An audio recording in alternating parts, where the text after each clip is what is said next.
A day after the allegations of mass sexual assault were made public, Cologne continues to search for the perpetrators and for answers. How could things get so out of hand? More victims are coming forward and describing their harrowing experiences. Aber dann wurden wir umzingelt von einer Truppe von ca. 20, 30. Suddenly we were surrounded by a group of between 20 and 30 men. They were full of anger, and we had to make sure that no one of us was pulled away by them. They were grabbing us, and we were trying to get away as quickly as possible.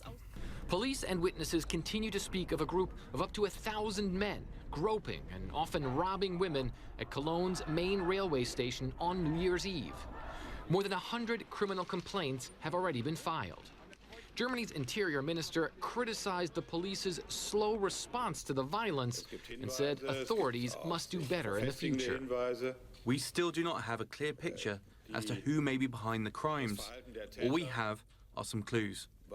The actions of the perpetrators are not acceptable. With Germany now announcing the country took in about 1.1 million asylum seekers in 2015, the New Year's Eve incidents are causing many to criticize Angela Merkel's open arms policy. But authorities say there are no indications refugees were involved. Meanwhile, Cologne's mayor is under fire for suggesting women need to be more careful. Women would also be smart not to go and embrace everyone that you meet and who seems to be nice. Such advances could be misunderstood, and that is something every woman and every girl should protect herself from. As the search for the perpetrators continues, questions still remain as to how this night of celebration turned sour so quickly. Fred Pleitgen. Der Uniplatz in Magdeburg heute Morgen. Großräumig haben Spezialisten des Landeskriminalamtes den Tatort abgeriegelt. Eine 19-Jährige war hier heute Morgen um kurz vor 4 Uhr überfallen und brutal misshandelt worden. Die Frau konnte leider bislang noch nicht befragt werden, da sie aufgrund ihrer Verletzungen derzeit im Krankenhaus behandelt wird. Fest steht bislang, es waren wohl mehrere Männer an dieser Tat beteiligt. Dadurch, dass wir sehr schnell auch vor Ort waren, konnten wir 3 Personen in Tatortnähe vorläufig festnehmen. Es ist bereits der 4. Fall innerhalb weniger Wochen. Anfang Oktober wurde eine 24-Jährige auf einem Friedhof in Magdeburg brutal vergewaltigt. Vor rund 2 Wochen wurden 2 19-Jährige überfallen. Verunsicherung bei den Magdeburgern.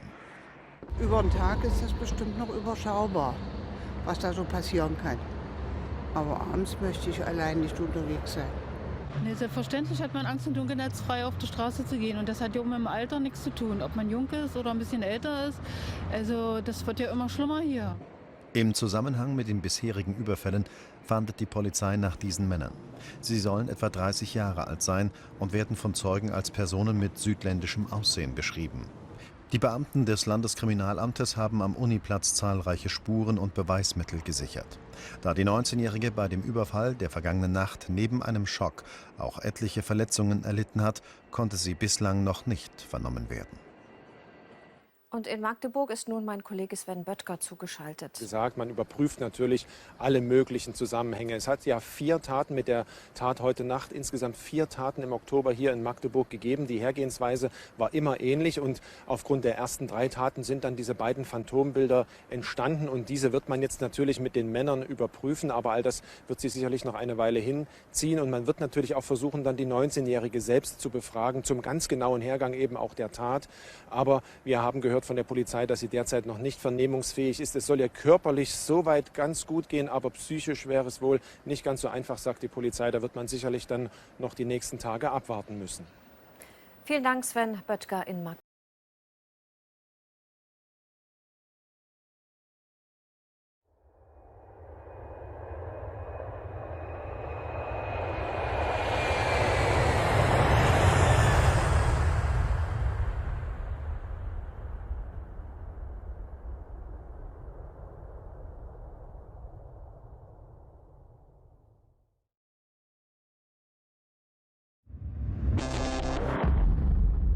You are not going to eat today? No, we don't want to eat. Why not? Because they eat and so strange, and the animal don't eat that just like this eat. So we want our money to get some what we need from the supermarket. We don't want from this eat. This bad eat. About the day here, so it is so not so good. And we want just money, just our money, our water from toilet. You wanted to just get money? Yeah, just we want the money to buy something from supermarket.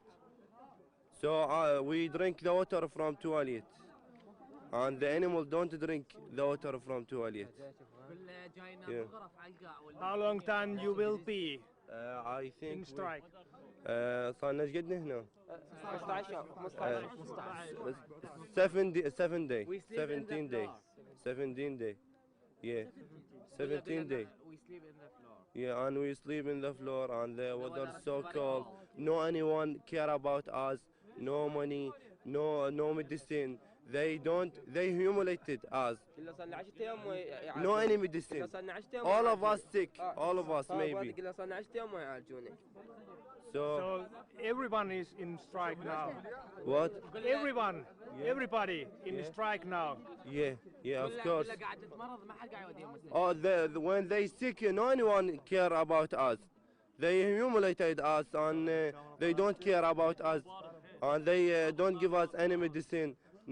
They don't give us anything. No clothes, no bed, no shoes, no anything. So we are just like animal here. No anyone care about us. What would you like to tell to the people? I want to tell the UN to come to help us, and the camp is named Halka Kavara. We want someone come to help us.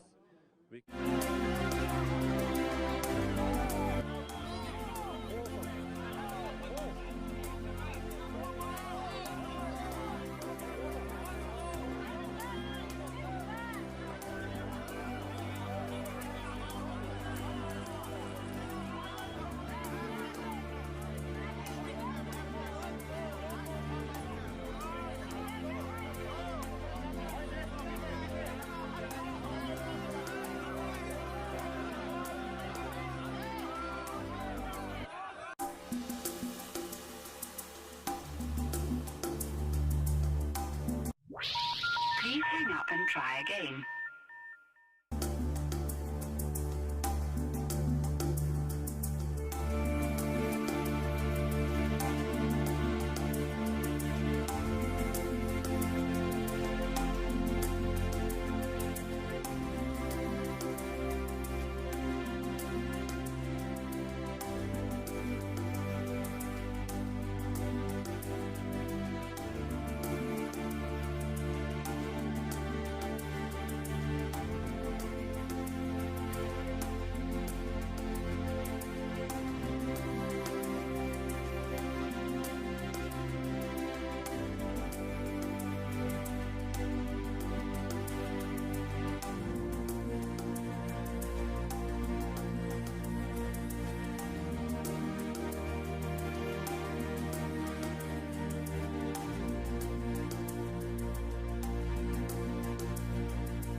Okay, can you tell me just a little your story, how you came in Serbia and Balkan, and where are you going? Actually, for me, I went to Turkey since 3 years ago, and in Turkey I was like struggling with life there.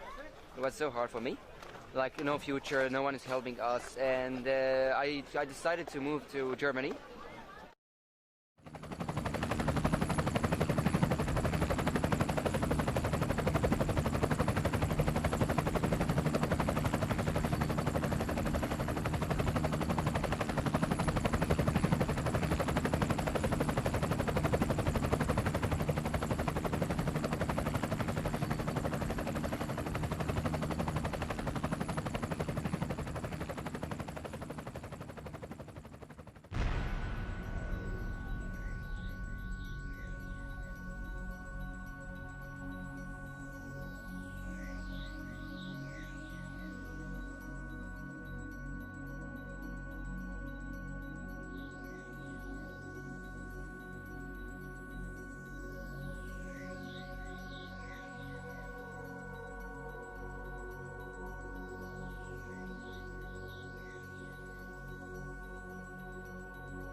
being not allowed into the country.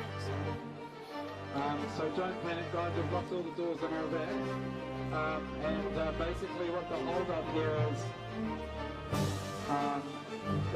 that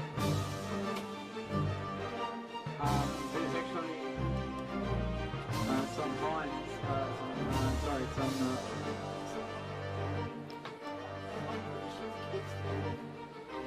just try not to panic, guys.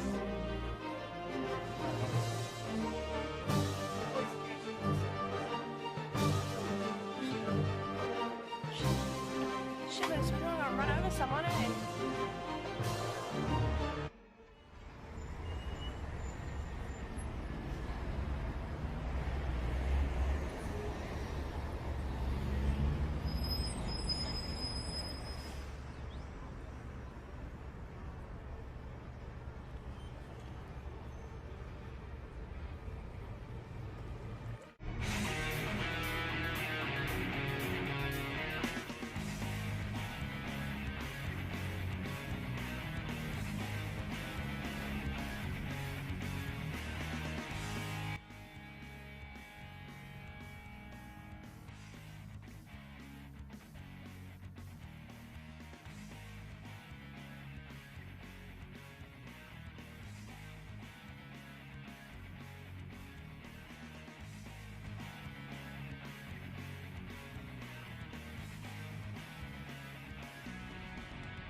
Don't want to stay in Denmark.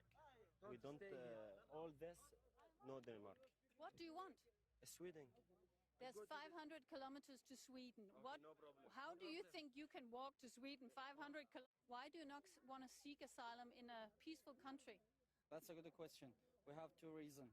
The first one, the salary for the refugees decreased about 50% from 10,000 koruna to about 5,000.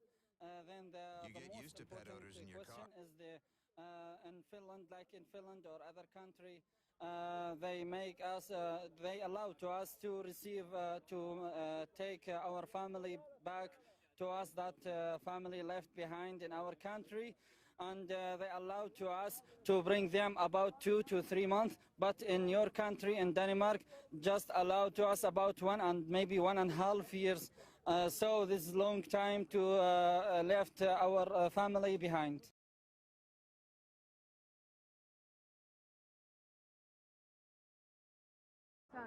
Hassan, why are you here right now? We're waiting to go to Germany for now. People want to go to Germany, people want to go to other countries. But for now, they say that the border are closed and we have to wait. I was living in Turkey for 2.5 years. I was working there. When I was in Turkey, I had a lot of friends. I said goodbye to a lot of friends. They all were like come with us, let's go, it's a new life, it's a better start, you can start something new, we all can live there and we will be totally happy for eternity and blah blah blah. And I was like, no, I'm happy here.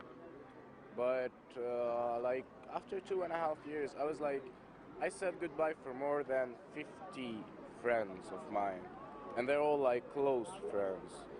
So when my group right now decided to leave, I was like, I had no other choice. Like, why would I stay in Turkey? Like, it's 2.5 years, and in Turkey I cannot build anything. Like, they're just controlling us. As long as you're Syrian, you have to work for 14 hours with less amount of money that you have to take, and it won't let you live like a normal life. But like, you lived in Turkey and you had a nice life, so by coming to Germany, maybe they say to you like, you're not running away from Syrian war, so we don't have to give you the asylum. What do you think about that? So people who are staying here to get in Germany, what do you think? Are somebody interested also coming to Estonia or Latvia or Lithuania or Poland? There is a lot. I don't know. People are like just so going for those big cities like Germany, Sweden, Norway. They're looking for like, they think that they're looking for the best, but basically they're looking for the one who gives much more money. Those people are just lazy asses. They don't want to move themselves. They don't want to work. They don't want to do anything. They want to sit, get money, and just sit. Are there really many people of those thinking like this here? Yeah. Va te faire enculer, je t'encule. Voilà. Si. Deux sacs de chlouf. Voilà. Good, huh? Deux bouchées de chlouf. You need a dick? I don't give you a dick. I give you a dick, African dick. Like this. You leave this. Voilà. يا عطاك مش شلوخ يا راح تعطيني كمك يا صعيب شو اسمه يا حمار انت جاي تقول في ستوكي why you send me a شلوخ why you send me a شلوخ why he مشلوخ سامي a شلوخ مش مخبط مش مرتب راح تعطي انت راح تعطي ما تفهمش لا فيلمي الزبي ها شو تموت كما يديك فيلمي يا عطاي اش ما فيلمي يكسب السوكه انا شنو باش يا يا هاب زفراون الزبي عندك هاب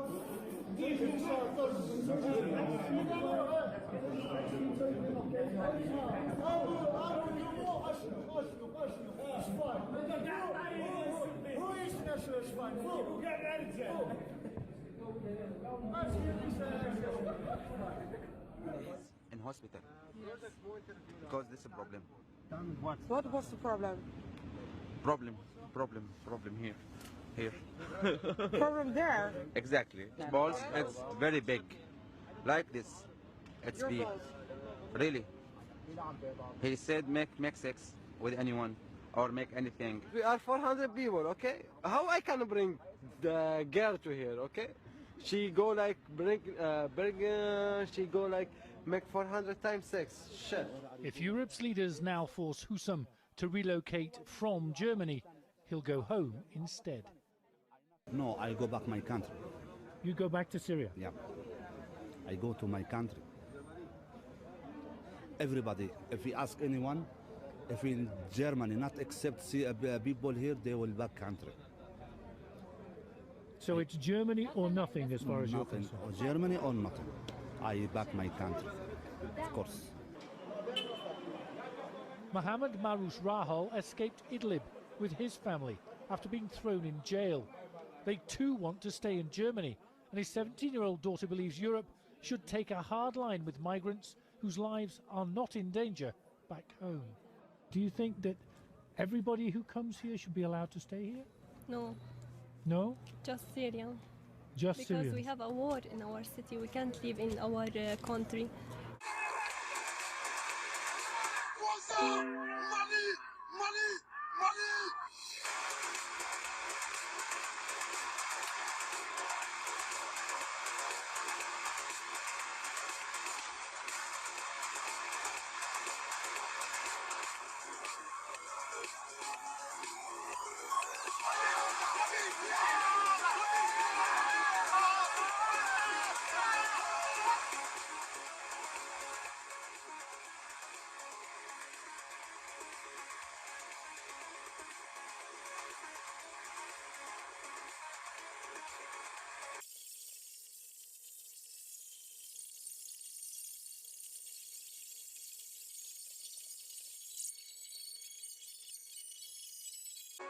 Flyktingarna bussades från södra Sverige upp till Ostön men kände sig lurade och missnöjda. Under söndagen började gå mot Sundsvall. Engagerade Tinderbor ordnade skjuts till närmaste busshållplats i Söråker. Men där tog det stopp när de inte kunde lösa biljett.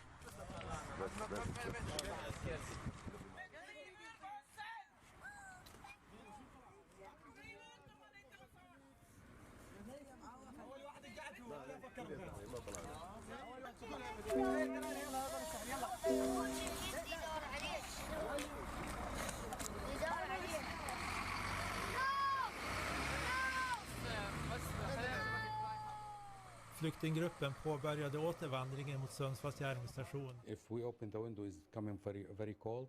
If we close the window, our breath is 6 persons in one room is not healthy. Att dela rum med 6 personer är bara en av många orsaker till dagens protest på asylboendet i Fliken utanför Norberg. När vi följer med några av de närmare 130 boende in i sovrummen visar de att det till exempel inte finns sänglampor, bara ett dåligt lysrör i taket. She said, we are not responsible, you have light and that is enough. And if you need light, go buy it by yourself. Det finns inga regler om lyse på det viset. Om det finns lyse i taket så då är det ju lyse, men hade det varit jag så hade jag nog köpt en lampa på loppis och fixat det själv. Om någon behöver åka till doktorn så säger de sig ha fått beskedet att då får du ringa själv och ordna en taxi och fixa det. Jaså? Nej, jag har receptionstid varje dag här mellan 8:30 och 9:30. Och där brukar de flesta komma och boka tid för doktor och tandläkare och det fixar jag. I told him who is responsible here. I want to go to doctor.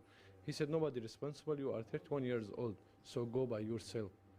And when you came to Sweden, nobody called you to come to Sweden. You came by yourself, and nobody responsible for you. Jag var där förra veckan själv på ett oannonserat besök och lite så gör vi så att vi åker ut och tittar. Och jag upplevde väl inte de här bristerna som man påtalar nu och är lite förvånad över att det blir så massiv protest på en gång. Den maskinen vi hade i helgen den har gått sönder så det skulle ha kommit 2 nya idag men de kommer imorgon för de hade problem med kommunikationen. En tv på alla de här personerna? Ja, 2 då. Det är ju en här uppe och så är det en i tv-rummet och så är det en i restaurangen. Så 3 tv? Ja, det är 2 för att den här brukar de bara titta på video för den är inte bra. When we came here, dream everybody to come into Sweden for the first democratic country in the world. But we faced a lot of problems. I think now we in Sweden or not.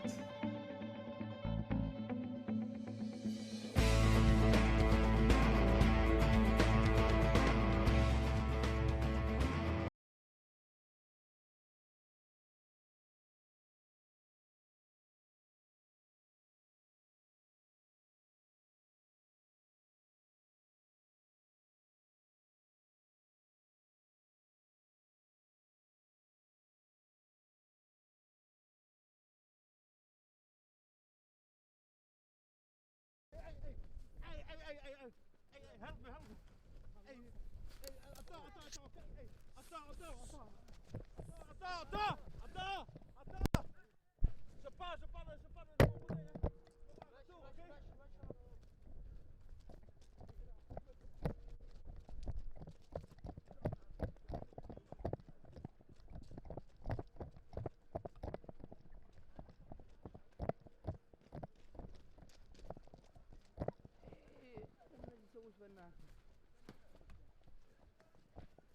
That boy got his camera stolen.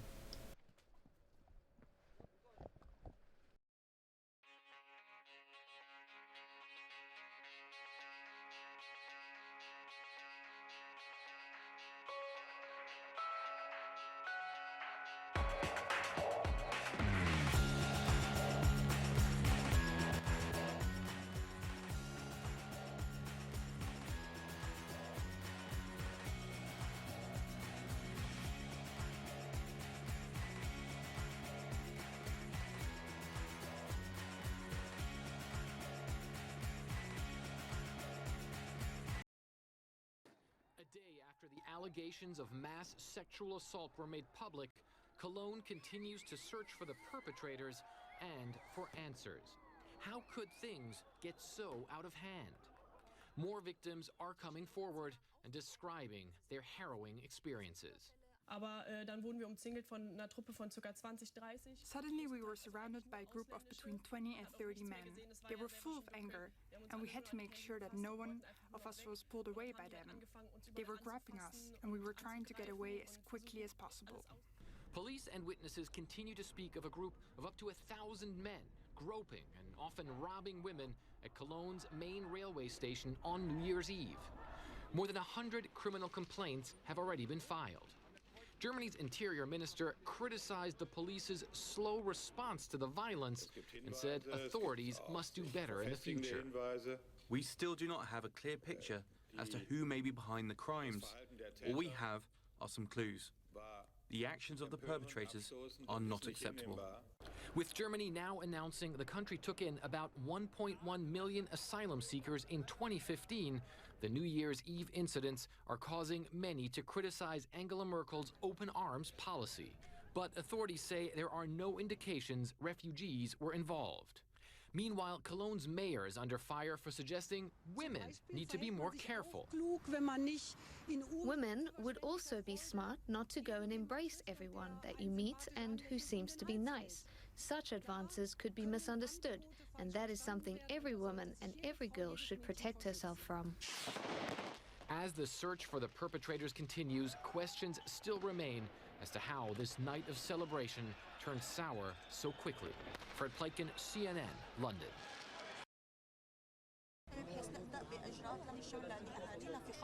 Was ist vor Interview?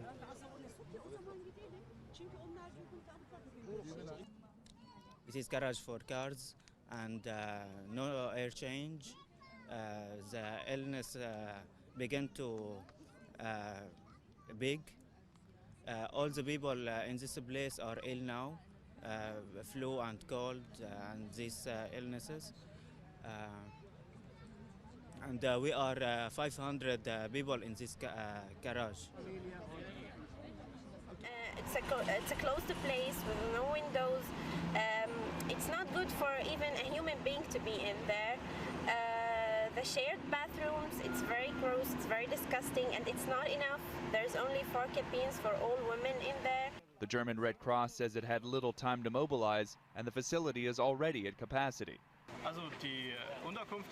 So we had more or less 24 to 48 hours to build all of this up, and then at one go we had 600 beds and a few sanitary facilities, which are now continually being expanded.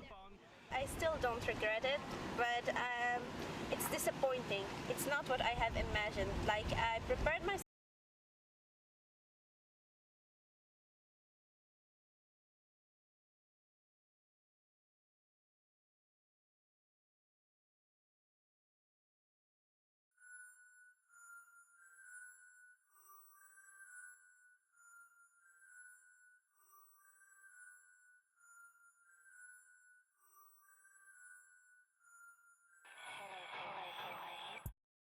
For a moment, it appears as if the driver and his car have disappeared into thin air. Run the police rather than just vanish.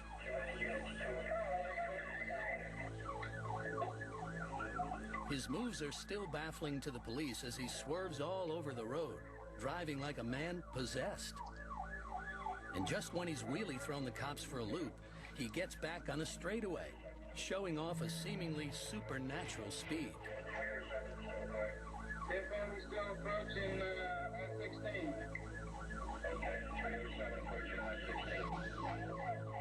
In just a moment, he's going to make a turn into the Twilight Zone.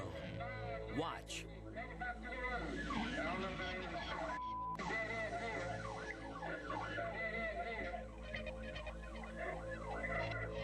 The fence at the end means no way out, or does it? Even watching it again, cops are unable to make sense of it. All they see is an intact fence and nothing more than the vanishing taillights of what the Garden City PD has come to call the ghost car.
box was held in the hands of the investigators so that no one could get at it. And then immediately afterwards, we would take it out of the box ourselves so that no one else touched it, and then develop it ourselves in a special machine. Despite all these precautions, the experiments continued to produce the incredible images seen here.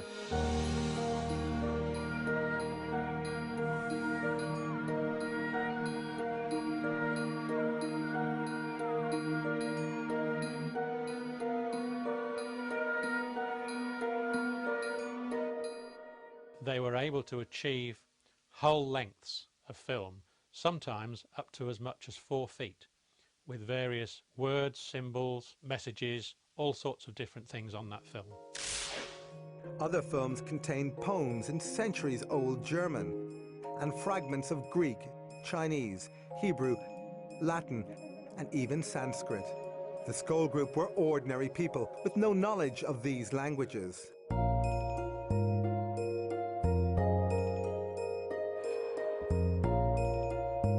But did these films have a purpose? If dead personalities were producing these images, why did they apparently design some of them as complex puzzles? Providing something which is a puzzle, which is difficult to solve, is simply because it is difficult to solve. It isn't readily available. It can't be easily attributable to the person sitting around the table. Despite lengthy investigations, the possible authors of some of the films, like this German poem, proved impossible to trace. But others were easier to track down. This one contains a poem by Frederick Myers. Intriguingly, Myers was one of the founders of the SPR and a passionate researcher into the evidence for life after death. Before he died in 1901, he promised his colleagues at the SPR that he would try to communicate with them from the other side. Could this film actually represent evidence of the afterlife sent by one of its greatest investigators? Mostly the researchers were unclear as to who might have created these films. However, there were clues as to who the ghostly authors might be in the form of initials or signatures. For example, in this film, the signature appears to belong to the dead singer and actor Ivor Novello. This was received on one of the Skoll films. Compare it to Novello's actual signature. Investigators say these images were created in total darkness. But how? I think that those pictures can be explained only by imagining that the spirits can project their recollections and images onto a film in some way we can't begin to understand. The only alternative explanation is they are all fakes, and I don't believe that there's evidence that that is the case. Although the mechanism for their creation remains a mystery, investigators concluded they were unique. As far as the photographic evidence is concerned at Skoll, the strips of film, there has, in my view, never been anything like that at all, ever. As far as I'm aware, I don't think there is any scientific evidence for life after death.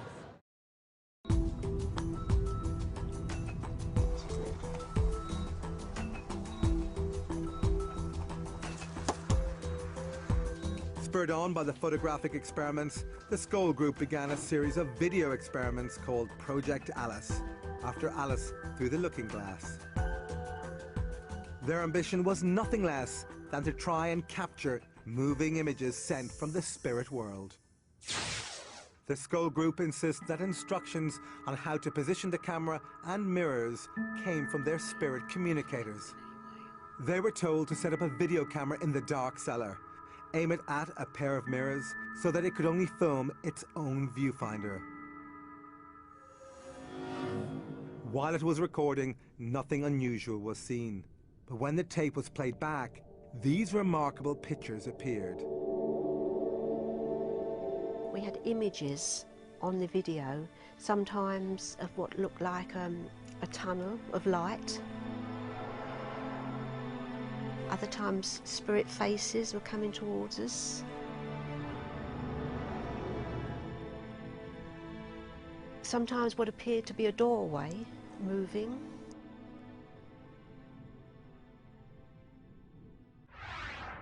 Skeptics claim these images were created by video feedback, occurring when a camera records its own output. But scientists have ruled this out. Video feedback doesn't produce this kind of result. As to what these extraordinary pictures represent, we can only guess, since their meaning was never explained to the Skoll group. This video, also totally unexplained, appears to be a ghostly face with moving eyes. Later, a few video experiments were attempted in full light. Again, nothing unusual was seen during the recording. However, on playback, this unworldly figure appeared.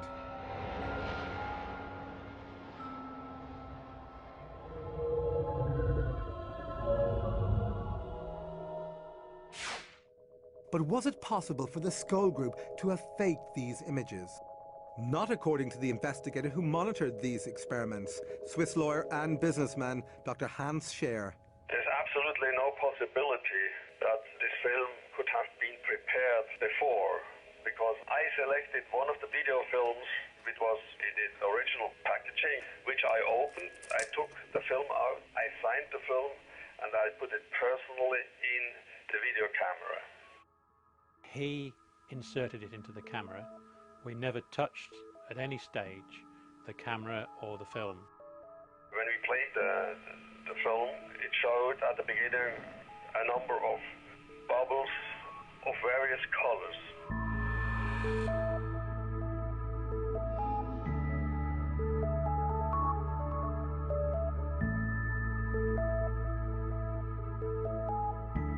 But there was one particular bubble on there in which the face of a person appeared, and it was a man with spectacles. Although Dr. Scher did not recognize this face, the Skoll group thought it might have belonged to someone who was trying to communicate with him from the afterlife.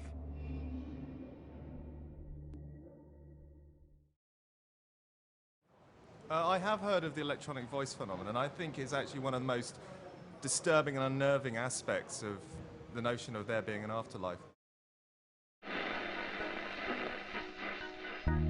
Attempting to capture spirit voices via technical devices like radios and tape recorders has a long tradition that goes back to the last century.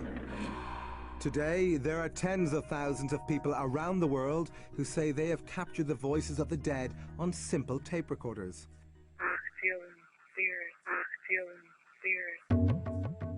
This is known as the electronic voice phenomena, or EVP, and was recently popularized in the Hollywood blockbuster White Noise.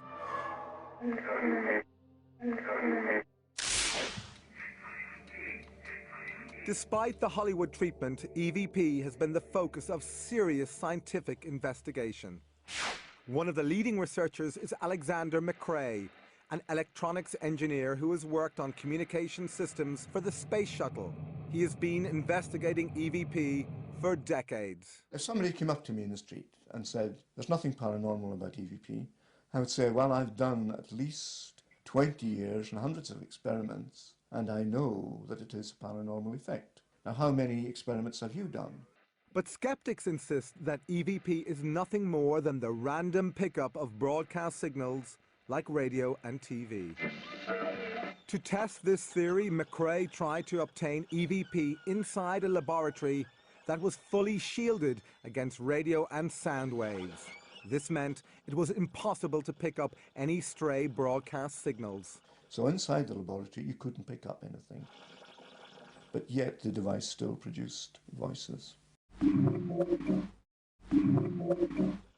Although this audio sample is hard to understand, the very fact it was recorded defies all known laws of science. One experimenter of EVP is Vicky Talbot, who lost her son Braden in a boating accident in 2001.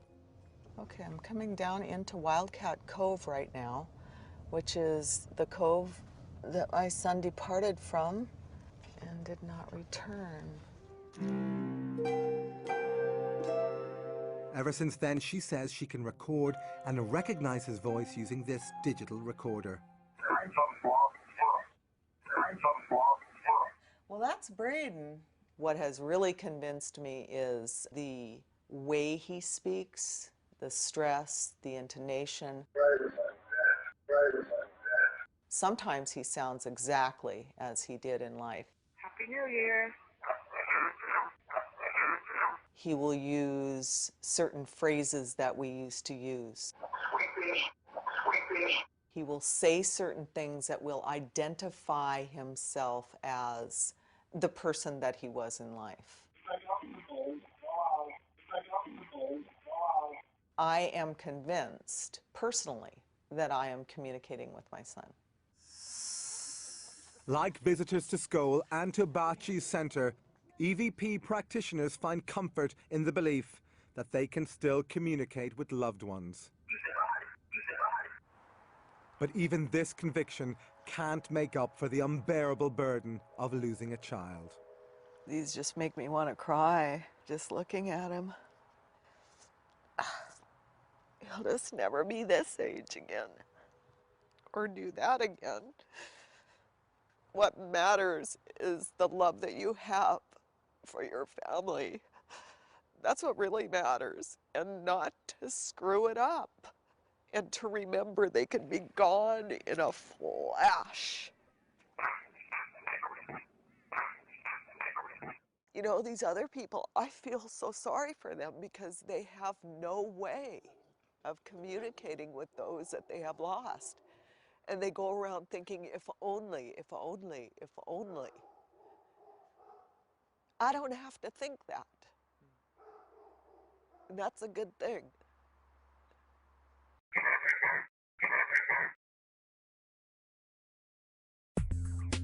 Although EVP provides some comfort to the bereaved, practitioners say that the voices are often unclear, always one way, and frustratingly short.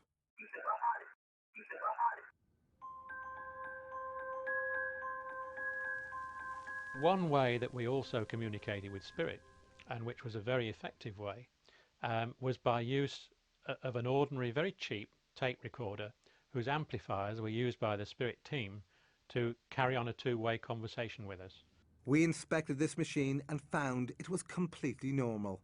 Earlier, its built-in microphone had been removed to eliminate the possibility of recording anything. When the machine, which contained a blank cassette, was activated, witnesses were astonished when they heard this voice asking them a question. Yes.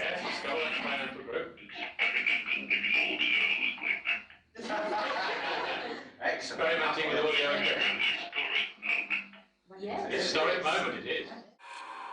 The Skull Group say that their spirit communicators suggested ways of improving their experiments.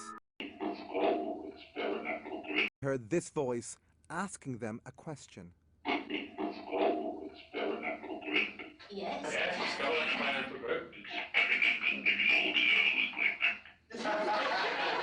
Experimenting with audio. Yes. Historic moment it is. The Skull Group say that their spirit communicators suggested ways of improving their experiments.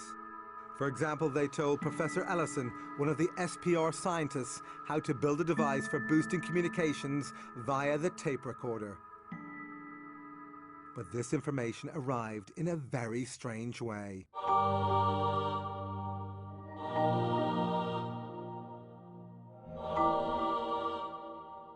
These images appeared after an unexposed film locked in the security box was later processed by the scientists. The scientists speculated about who was providing this technical information. Then initials at the end of the film seemed to have solved this mystery.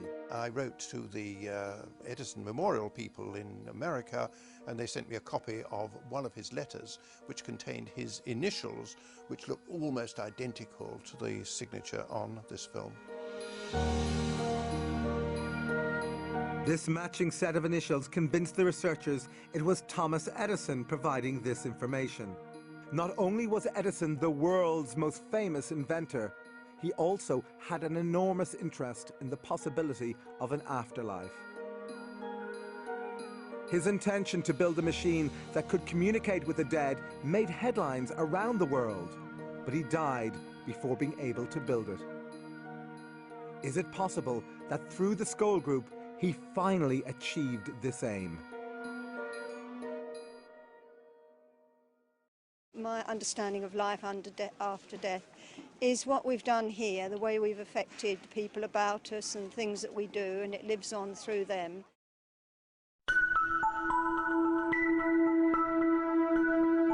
Spirit voices speaking through the mediums. Spirit communication written on sealed film in locked boxes. All these incredible phenomena. But could the scientists have been tricked? Skeptics are often unaware of the amount of experience and the amount of knowledge that goes into investigations of this kind. Between the three investigators, you could say we'd had 50 years and more. We know all the tricks. I don't see how it could be faked. It's impossible.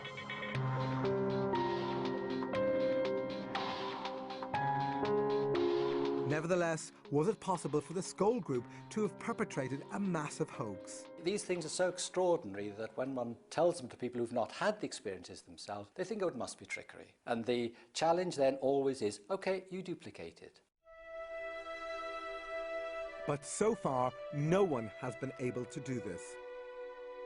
Nevertheless, critics still claim that the events at Skoll were produced by the kinds of conjuring tricks used by stage magicians and entertainers. You found them in this manner like this, you see. Because professional magicians learn all the skills of illusion and misdirection. I'm not going to show you how it's done, because if I showed you how it was done, you'd tell everybody else. They are also well qualified to detect this type of fraud. Hey, presto. With that in mind, James Webster was invited to scrutinize a number of Skoll sessions. Webster is a member of the Magic Circle in Britain and has been a professional magician for over 40 years. Well, I had an opportunity to view the cellar. I could see no magic props or anything which made me feel inclined to think there was any hoaxing or trickery. But could he replicate the events at Skoll? I could not do it myself as a professional.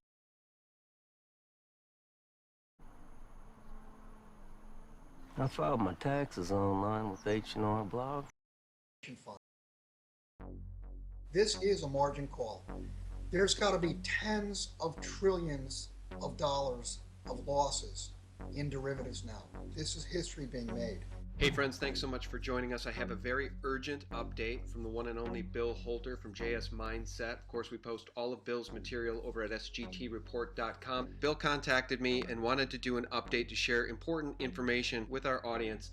And Bill's here right now. Bill, welcome. Thanks for joining us. I appreciate you having me on. This is the first, just so you know, this is the first interview ever that I asked to do, because I think the timing of this is it. Okay. We're watching the margin call, we're watching the meltdown, and there's so much stuff going on. I was thinking we could do this in 10 or 15 minutes, but there's too much stuff. We're having this conversation on Friday with the Dow down nearly 3%, the NASDAQ down 3.2%. We've been documenting the collapse for a very long time.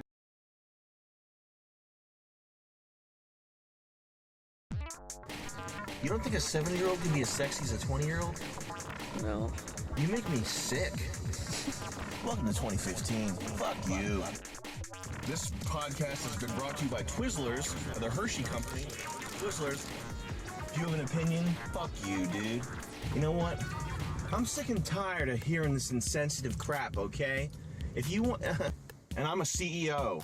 And when I smoke cigars and count my slaves, and I count all the money that I've made exploiting the poor, and I decided I'm not going to hire Caitlyn Jenner, because I don't hire transsexuals. You know what? You don't think Caitlyn Jenner's beautiful? Fuck you.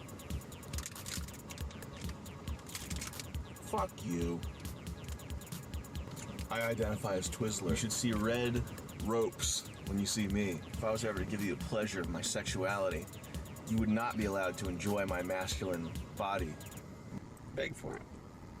I want you to think about me as red rope licorice, okay? And the thing about that is I can touch anywhere I want. I can go into either bathroom now. okay? Because I'm red ropes. I can go in any bathroom I want, boy or girl. Doesn't matter. Are you gonna get mad at Twizzlers? What are you gonna get mad at some Twizzlers for going in the wrong bathroom? Fuck you, bigot. Fuck you, dude. Fuck you, dude. Yeah, seriously? Fuck you, dude. Psh, yeah, right. You don't know about equality. Dude, see? That's me. You have to close your eyes really hard and believe that I'm ropes. The main issue is that Caitlyn Jenner, as a millionaire celebrity, faces trials and troubles and tribbles that you and I couldn't imagine because she is a trans woman, which is the ugly truth that nobody wants to talk about. You know what? You don't think Caitlyn Jenner is beautiful? Fuck, I hope he fucking dies. I don't care. He had long hair in the 60s, so now he's a woman. Because I'm evil. My ideas are evil. He'll be my little slave. You should just shout me down and send me threats and send me, like, weird messages and, like, tell me that I'm gonna burn in hell and stuff like that. That's the best way to get your point across. It's 2015. It's time to do what I say, because I'm saying it's 2015. So you should just believe whatever I say. So fuck you, dude, if you don't agree with me. If you do agree with me, then still fuck you, because you didn't agree with me earlier. So fuck you, dude. I'm red ropes. Who is that? Who's there? What are you guys filming a video for anyways out here? It's 2 a.m. Caitlyn Jenner. It's in honor of her struggle. What do you guys got in the bag? What'd you guys go and buy? We got some home sex change gear. Jesus Christ. Charles, what do you think about Caitlyn Jenner? Caitlyn Jenner, he's worth like $50 million. And look, he's 65, dude. You know what sex is like at 65? Just ask my fucking old man. Caitlyn, if you're watching this right now, PayPal me alienmode@gmail.com. PayPal it. You can go donate Bitcoin at mde.tv/donate. You can send in Bitcoin, and any donations we receive from now on are going straight to Caitlyn Jenner.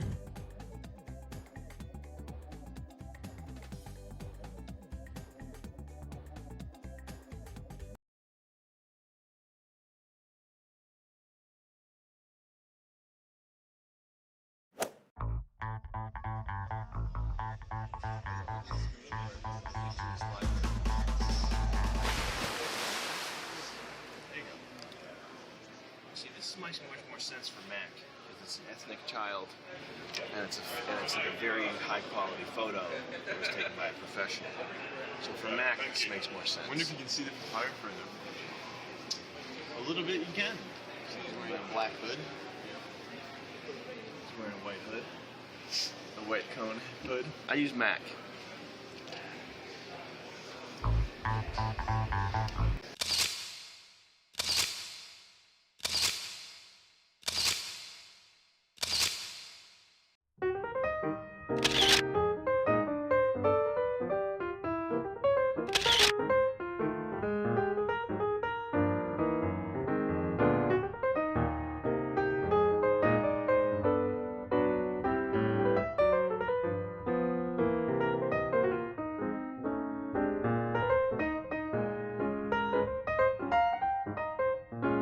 Use the restroom. No.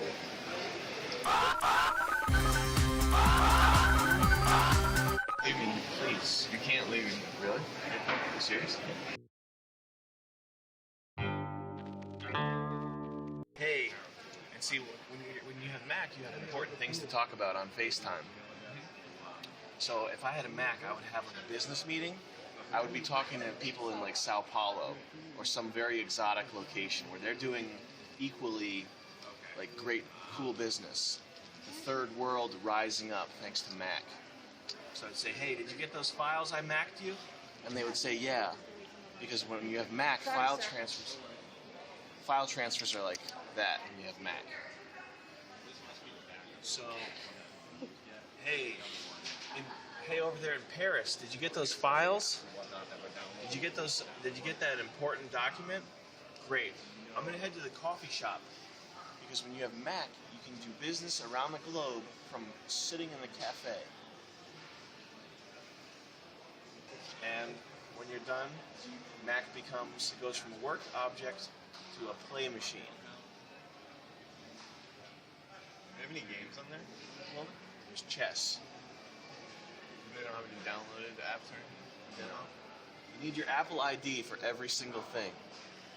and it doesn't save it, it clears it out for security. So you have to memorize your Apple ID and password and re-enter it every time you do something. You want to open up a notepad? Apple ID. Wait, you want your kids buying Game Center apps? You want to look at your kids' photographs? Enter your Apple ID.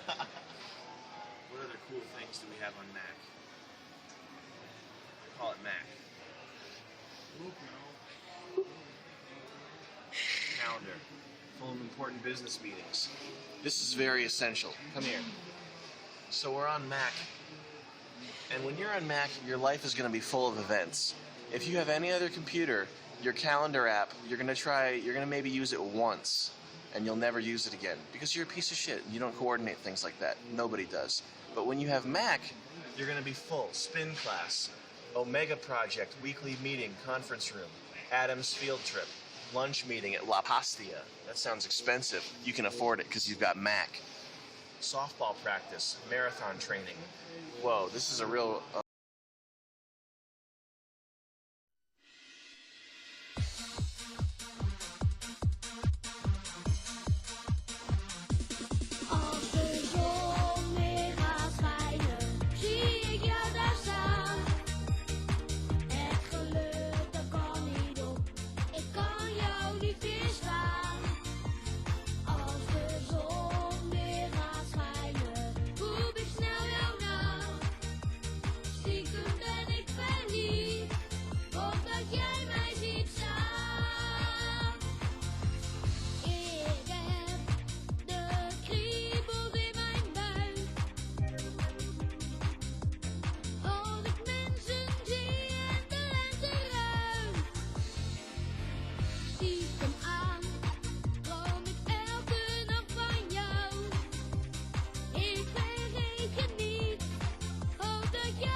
Wake up! Grab bread, put a little makeup. Hot scarf, fade away the shake up. While you leave keys on the table. Here you go, create another fable. Grab brush, put a little makeup. Hot scarf, fade away the shake up. While you leave keys on the table. I don't think you trust.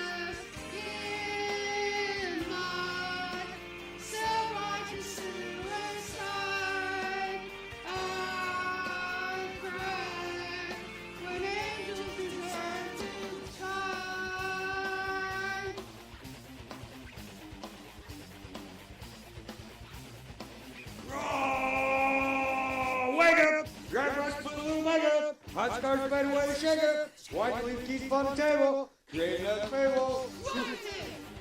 Grab brush, put a little makeup. Hot scarf, fade away the shaker. White leaf keys on the table. I don't think you trust.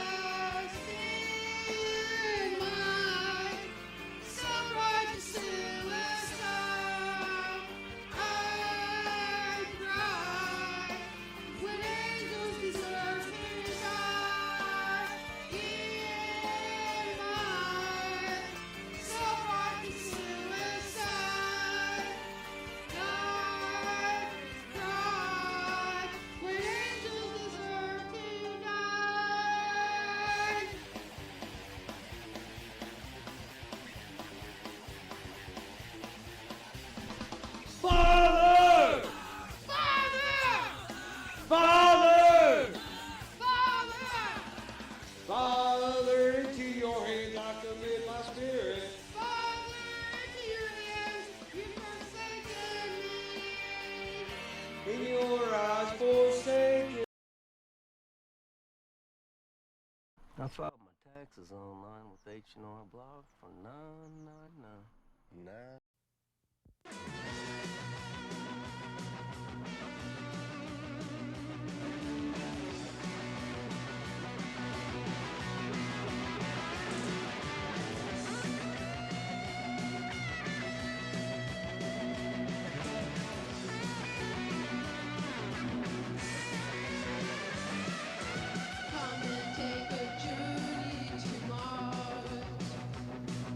Show you places you've never been.